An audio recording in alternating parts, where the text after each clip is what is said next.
Yeah, I like this one a lot. We're going Joe Mixon over 62 and a half rushing yards. And I was curious how he would come back last week. I was actually surprised that he played. I thought there might be one more week that he had to sit and then come back for this one. But frankly, he came back last week. He looked great, and no better time for Houston than right now.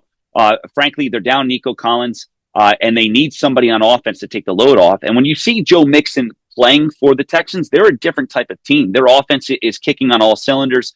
They put up 41 points last week, a lot more than what was expected. They could have poor conditions in this one. So if that's the case, do they rely on the ground game even more? The Packers, the defense is good, but they've given up over 90 yards to 4 different running backs this year. And Joe Mixon is getting a lot of love and attention in that backfield for Houston. And to the point where I didn't think he was that big of an asset from this offseason, has turned into be a huge a boon for them. And specifically with that receiver down, I think that they're going to lean on him. They're going to lean on him heavy and often. Joe Mixon over 62 and a half rushing yards. Yeah, I couldn't talk you off of this. Being the Texans fan, I was a little skeptical about the trade that they did make for him. But I mean, in those first couple of weeks before he had that injury, he was, looking like a brand new guy.